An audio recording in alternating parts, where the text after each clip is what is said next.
Morning student, पहली कक्षा में हमने आपके जो सिलेबस में है पार नज़र के उस चैप्टर को हमने एक्सप्लेन किया। चैप्टर से संबंधित जो भी प्रश्न उत्तर है उसको हमने किया। और मैं आपको पहले आज का जो हमारा ग्रामर टॉपिक है भाषा, बोली, लिपि और व्याकरण, ठीक है, भाषा और व्याकरण जो आपका टॉपिक है, इस चैप्टर को हम स्टार्ट करने से पहले मैं आपको जो आपके सिलेबस में जो कुछ भी है उसको मैं बताना चाहूँगा। आप लोग ध्यान से सुनिए, आपके सिलेबस में क्या क्या आपको PT1 के सिलेबस में आपको पढ़ना है। नंबर 1 है वह चिड़िया जो पोएम है उसको आपको पढ़ना है। दूसरा है बचपन, उसको आपको पढ़ना है। नंबर 3 नादान दोस्त, इस चैप्टर को भी आपको PT1 के लिए पढ़ना है। चांद से थोड़ी सी गप्पे, इस चैप्टर को भी आपको PT1 के लिए पढ़ना है। अक्षरों का महत्व और पार नज़र के, चैप्टर नंबर 6 पार नज़र के जो चैप्टर है वहाँ तक आपको PT1 सिलेबस के लिए देखना है। इन चैप्टर्स के बीच से भी कोई भी प्रश्न आ सकते हैं। अनुमान और कल्पना पार्ट से आगे कुछ भी क्वेश्चन आपको एग्ज़ाम में आ सकते हैं। तो आपको बना के लिखने का जो है, आप खुद क्वेश्चन को खुद बना कर लिखें आंसर को, ये क्षमता आपको विकास करना होगा। केवल क्वेश्चन आंसर याद करेंगे तो नहीं होगा। किसी भी चीज़ को आप क्वेश्चन आपको मिल रहा है और क्वेश्चन को आप खुद बनाकर जब लिख सकते हैं तो आप लिटरेचर सब्जेक्ट, किसी भी सब्जेक्ट, हिंदी, इंग्लिश, असमीज़, आप आसानी से उसमें अच्छा स्कोर ला सकते हैं। तो इसके लिए आपको सेंटेंस को खुद बनाना होगा। आप खुद अगर सेंटेंस बना सकते हैं, क्वेश्चन का आंसर आप खुद बनाकर लिख सकते हैं, तो आप एक बार पाठ को पढ़ेंगे तो आप कोई भी क्वेश्चन का आंसर खुद बनाकर लिख सकेंगे। ये था आपका चैप्टर नंबर 6 तक पार नज़र के। यहाँ तक आपका जो बसंत भाग 1 आपका जो पाठ्य पुस्तक है वहाँ से चैप्टर 6 तक रहेगा। पार नज़र के जो चैप्टर है यहाँ तक आपके सिलेबस में, PT1 के सिलेबस में रहेगा। अब ग्रामर के लिए आपका है भाषा और व्याकरण, जो भाषा, बोली, लिपि और व्याकरण जो है ये आपके चैप्टर में है, सिलेबस में है। दूसरा वर्ण विचार और तीसरा जो है कि संधि। यहाँ तक इन तीनों टॉपिक को आपको देखना है। भाषा, बोली, लिपि और व्याकरण, वर्ण विचार और संधि, ये 3 टॉपिक आपको देखना है। तो ये आपका PT1 का सिलेबस है। तो व्याकरण से जो आपका पहला टॉपिक है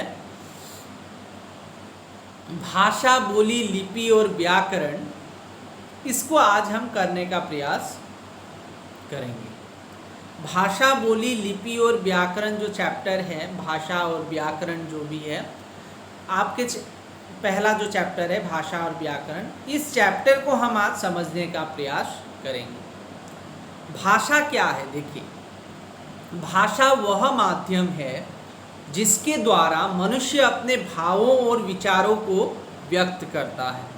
अर्थात हम किसी को अपने मन के विचारों को, फीलिंग्स, अगर किसी को हम शेयर करना चाहते हैं तो हम किसके द्वारा करते हैं? भाषा के द्वारा करते हैं। बोल कर करते हैं या फिर लिख कर करते हैं। तो भाषा का डेफिनेशन क्या होगा? आप सिंपल है, आप खुद ही सोच सकते हैं।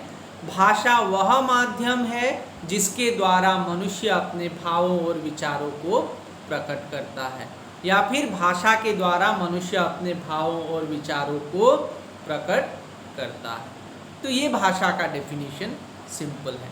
तो ये है आपका भाषा। इसको अगर हम लोग पढ़ते हैं, भाषा वह माध्यम है जिसके द्वारा मनुष्य अपने भावों और विचारों को प्रकट करता है तथा दूसरों के भावों और विचारों को भी जानता है। तो दूसरों के भावों विचारों को भी हम जान सकते हैं, अपने विचारों को भी दूसरे के सामने रख सकते हैं। तो इसे ही हम भाषा कहते हैं। तो ये आपके टॉपिक में है। अब भाषा के कितने भेद हैं इसको भी हम लोग देख सकते हैं। भाषा को व्याकरण के हिसाब से मुख्य रूप से 2 भेद माने गए हैं। एक है मौखिक भाषा और एक है लिखित भाषा। मौखिक भाषा क्या होता है? जो मैं बोल रहा हूँ, जो हम बोलकर अपने भावों को प्रकट करते हैं, उसे हम मौखिक भाषा कहते हैं। और जब हम किसी बात को लिख कर प्रकट करते हैं, उसे हम लिखित भाषा कहते हैं। सिंपल है, कहीं लिखा हुआ हमें अगर कुछ मिलता है, टर्न लेफ्ट, टर्न राइट, इधर दाएं मुड़िए, बाएं मुड़िए, ये भी एक भाषा है, लिखित भाषा है। समाचार पत्र में जो मिलता है वो भी लिखित भाषा है। और जो है कि हम बोलकर, ठीक है, बोलकर जब हम अपने भावों को प्रकट करते हैं तो उसे हम लोग क्या कहते हैं? मौखिक भाषा। अब ये है मौखिक और लिखित भाषा, भाषा के भेद। अब हम देखते हैं तीसरा टॉपिक है इसी में, लिपि। लिपि क्या है? स्क्रिप्ट। किसी चीज को अगर हम लिखने के लिए कुछ चिन्ह होते हैं ना, उसे ही हम लोग लिपि कहते हैं। हर एक भाषा को लिखने का एक लिपि होता है, तो उसे ही हम लोग लिपि कहेंगे। तो हर भाषा की अपनी एक, भाषा को लिखने का ढंग लिपि कहलाता है। जैसे वर्ण हैं, ये सब लिपि हैं। हर भाषा की अपनी एक लिपि है। विश्व की अलग अलग भाषाएं और सभी की अपनी अपनी लिपि है।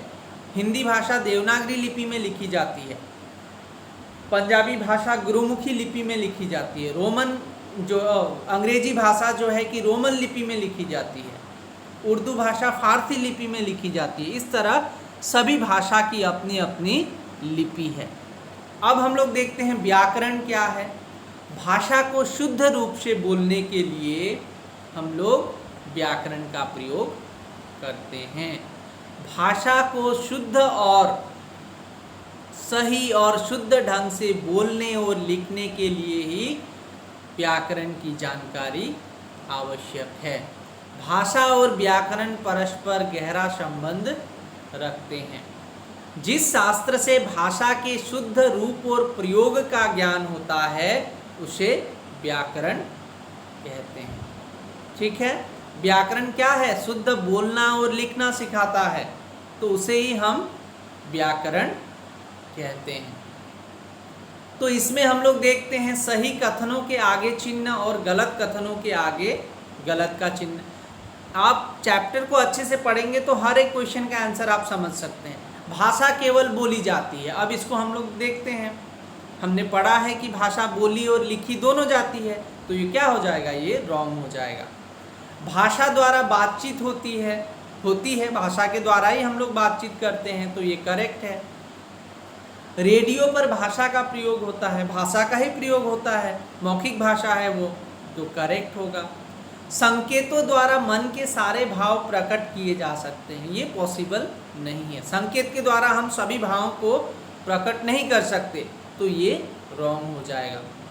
बोलकर भाव प्रकट किए जा सकते हैं, ये करेक्ट है। बोलकर हम भाव को प्रकट कर सकते हैं।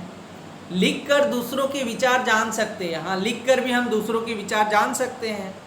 कहीं लिखा हुआ रहता है तो उसको देखकर हम उसके मन के विचार को जान सकते हैं। खाली स्थानों में उचित शब्द चुनकर लिखिए। भाषा के रूप होते हैं, कितने होते हैं? 2 होते हैं, मौखिक और लिखित भाषा। भाषा के रूप हैं लिखित और मौखिक। पढ़कर और हम दूसरों के विचार जान सकते हैं, पढ़कर और सुनकर हम दूसरों के विचार जान सकते हैं। लिखित भाषा स्थायी होती है, परमानेंट होती है, उसको ज़्यादा दिन तक हम लोग रख सकते हैं। बातचीत भाषा का क्या है? लिखित या मौखिक? मौखिक रूप है, अर्थात बोलते हैं हम लोग। तो यहाँ तक है। आगे एक्सरसाइज जो है इसको भी आप बुक पर लिखिए, और जो है कि इसको आप कॉपी में लिखने की आवश्यकता नहीं है, बुक में ही स्थान दिया गया है, तो इसे आप अपने बुक पर जो है कि लिख सकते हैं। तो अगले दिन जो है मैं आपको चैप्टर टेस्ट का डेट दूंगा, और चैप्टर टेस्ट जो है कि आपका इसी चैप्टर से रहेगा। भाषा, बोली, लिपि जो है, भाषा और व्याकरण जो पहला चैप्टर है, इसी से आपका जो है कि चैप्टर टेस्ट रहेगा। इसको आप ध्यान से पढ़िए, और जो भी एक्सरसाइज दिया हुआ है इसे आप बुक में जो है कि लिखिए। और अगले दिन हम 2 टॉपिक है, वर्ण विचार और संधि, उसको हम कंप्लीट करेंगे। Thank you.